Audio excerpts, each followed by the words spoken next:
सिर्फ अगर आप सोच करके जा रहे हैं मैं नर्सिंग को तैयार करके जाऊंगा, तो वो आपकी बहुत बड़ी फॉल्ट हो जाएगी और एक डिफीट ले लेंगे आप। कई बार बच्चे हारते क्यों हैं? क्योंकि एक ही पर्टिकुलर टॉपिक या फिर एक ही चीज के ऊपर स्टक हो जाते हैं। एक तरह से ऑनलाइन बैठे बैठे किस तरीके से पेपर लगता है, सीबीटी कैसे होता है, क्रिटिकल थिंकिंग को डिनोट कराएंगे कि आप कितना अच्छा सोच सकते हैं। तैयारी कर रहे हैं आरआरबी की, तो ये याद रखिएगा कुछ ऐसे पॉइंट्स है जो हमें याद होने चाहिए। जी हाँ, आरआरबी प्रिपरेशन के लिए रेलवे रिक्रूटमेंट बोर्ड ने वेरियस वैकेंसीज निकाली है और ये वैकेंसीज हर 3-4 साल में निकलती रहती है।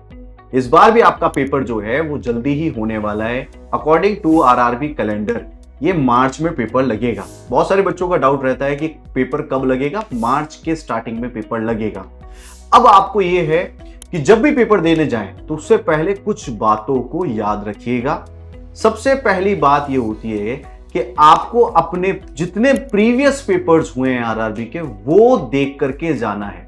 क्यों बोल रहा हूं? क्योंकि कई बार इन आरआरबी के पेपर में कुछ फॉर्मेट ऑफ क्वेश्चन सेम होते हैं। जैसे कि आप रीजनिंग का क्वेश्चन देखेंगे कि 2 ट्रेन्स आ रही हैं, वो कब क्रॉस होगी, वो हमेशा आपको देखने को मिलता है। कुछ बहुत सारे क्वेश्चन आपको सिमिलर मिलेंगे। अगर क्वेश्चन सिमिलर भी ना मिले तो आपको एक विजन क्रिएट हो जाएगा कि पेपर के अंदर किस प्रकार से क्वेश्चंस आ रहे हैं, कौन से वाले टॉपिक के क्वेश्चन सबसे ज्यादा आ रहे हैं। तो हमें वो बात तो क्लियर रहेगी कि हमें ये प्रीवियस ईयर आ गया तो हो सकता है इस बार भी आ जाए, तो वो क्वेश्चंस वो टॉपिक्स कभी नहीं छोड़ना है।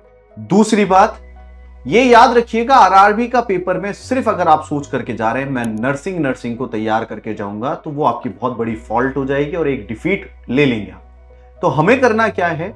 दूसरा रूल ये कहता है कि आप नर्सिंग के तैयारी करें और साथ के साथ नॉन नर्सिंग की भी तैयारी। ये याद रखिएगा, नर्सिंग और नॉन नर्सिंग साथ में चलनी चाहिए। जब आपके सारे बच्चे अगर आपको नर्सिंग के कर रहे होंगे तैयारी, तो ये प्लस पॉइंट दे देगा आपको कि हाँ, नॉन नर्सिंग के अगर आपने 5 क्वेश्चन 7-8 भी क्वेश्चन कर लिए तो बहुत आगे निकल जाएंगे। याद रखिएगा, इजी क्वेश्चन जो होता है, इजी क्वेश्चन तो हर कोई कर सकता है, ठीक है, और टफ क्वेश्चन जो है वो बहुत कम लोग होते हैं टफ क्वेश्चन करना। तो हमें इसी तरीके से नॉन नर्सिंग के ऊपर वर्क करना है। ये 2 बात याद रखिएगा। पहला तो क्या है, प्रीवियस ईयर के पेपर्स को देखना।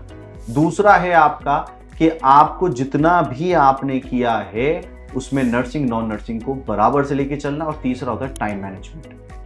टाइम मैनेजमेंट बहुत इंपॉर्टेंट चीज है, क्योंकि कई बार बच्चे हारते क्यों हैं? क्योंकि एक ही पर्टिकुलर टॉपिक या फिर एक ही चीज के ऊपर स्टक हो जाते हैं। जैसे कि मान लीजिए मुझे बहुत अच्छे से फंडा आती है, मैं फंडा के ऊपर टिक जाऊंगा। किसी को सीएचएन आती है, वो सीएचएन पढ़ता रहेगा। किसी को एमएसएन आती है, वो एमएसएन पे टिका हुआ है। तो यहां हमें सीएचएन आती है तो हमें अब मूव करना है। हमें जो हमारा कमजोर सब्जेक्ट है, मान लीजिए ओबीजी है, तो ओबीजी के ऊपर जाकर के मुझे बहुत अच्छे से पढ़ना है। यहां हमें हर सब्जेक्ट पे इक्वल वेटेज दे करके चलना पड़ेगा, टाइम देना पड़ेगा, प्लस नॉन नर्सिंग पे भी टाइम। तो टाइम मैनेजमेंट होना बहुत ज्यादा इंपॉर्टेंट है।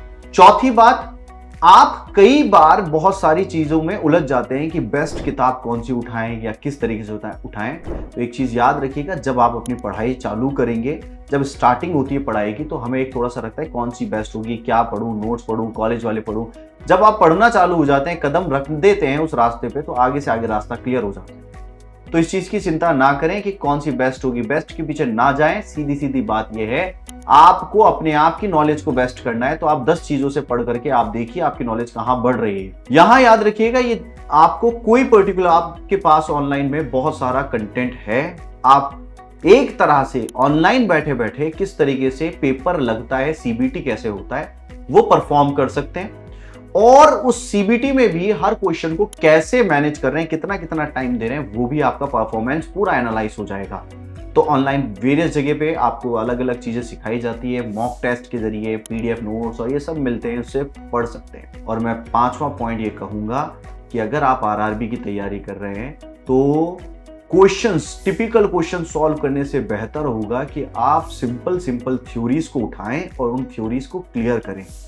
क्योंकि आरआरबी कॉम्प्लेक्स फॉर्म में ना जाकर के सिंपल फॉर्म में क्वेश्चंस को रखिए। 2, 4, 5 क्वेश्चंस भारी हो सकते हैं, बट सारे जो क्वेश्चंस के पैटर्न होंगे वो सिंपल रहेंगे, बट अंदर के ऑप्शंस क्या होंगे, क्रिटिकल थिंकिंग को डिनोट कराएंगे कि आप कितना अच्छा सोच सकते हैं।